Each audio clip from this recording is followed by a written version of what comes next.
Beberapa waktu lalu, Perdana Menteri Belanda melakukan lawatan untuk membicarakan kerjasama dengan Indonesia. Saat pertemuan tersebut, Perdana Menteri Belanda itu memberikan sebilah keris kepada Presiden Jokowi. Keris itu adalah simbol dikembalikannya sekitar 1.500 artefak asli Indonesia yang banyak disimpan di Museum Belanda yang pada 2013 lalu mengalami kebangkrutan. Selain artefak yang dikembalikan tersebut, peninggalan-peninggalan asli Indonesia masih banyak disimpan di Belanda. Ada arca yang berasal dari candi-candi masa lalu, wayang kuno, mahkota raja, dan pusaka yang tidak ternilai harganya. Salah satu pusaka yang masih menjadi misteri adalah keris milik Pangeran Diponegoro yang bernama Kyai Nogo Siluman. Dan kali ini yang akan kita bahas adalah misteri dan sejarah keris sakti milik Pangeran Diponegoro yang fenomenal. Yang pertama, bentuk dan asal-usul keris Kyai Nogo Siluman. Secara bentuk, keris ini hampir sama dengan keris pada umumnya. Hanya saja pada bagian bawah terdapat motif naga yang sangat indah. Keris ini juga memiliki 21 lekuk pada permukaannya, sehingga tampak indah namun juga sakti. Konon keris tersebut ini memiliki kekuatan gaib yang bisa keluar jika digunakan oleh orang yang tepat. Pembuat dari keris yang sangat melegenda ini berasal dari Majapahit. Seorang empu yang sakti membuat keris ini dengan serangkaian ritual yang cukup pelik.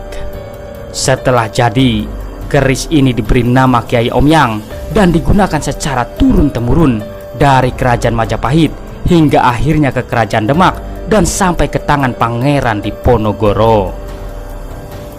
Yang kedua, penangkapan Pangeran Diponegoro. Setelah melakukan pemberontakan kepada Belanda hingga Perang Jawa akhirnya pecah, Pangeran Diponegoro akhirnya ditangkap untuk diadili.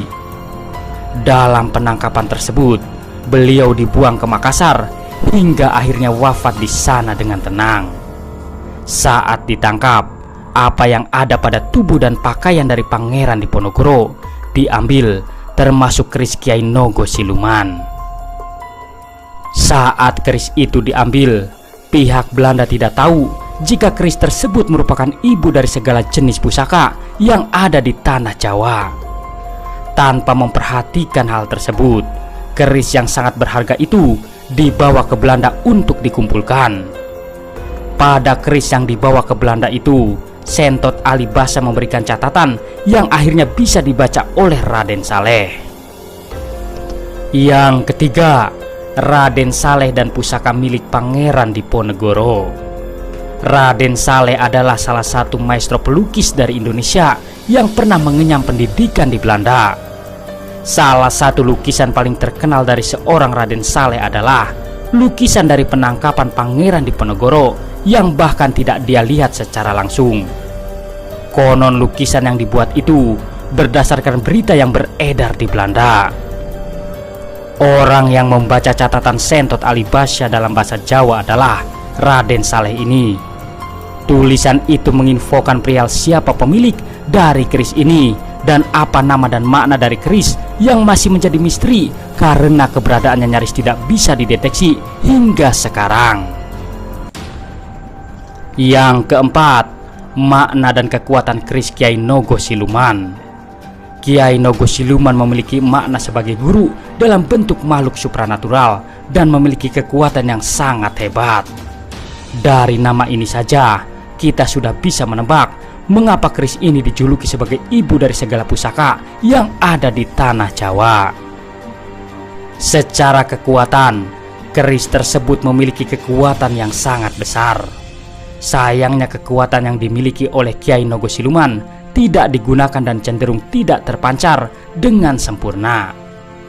Saat ini keris yang selalu dibawa oleh Pangeran Diponegoro itu tidak diketahui rimbanya. Ada yang bilang keris itu ada pada Raden Saleh.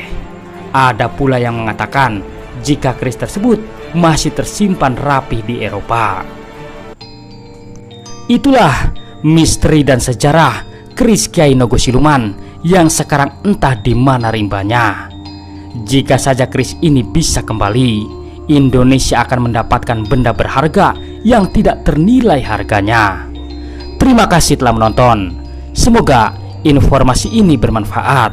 Jangan lupa subscribe-nya. Wassalam.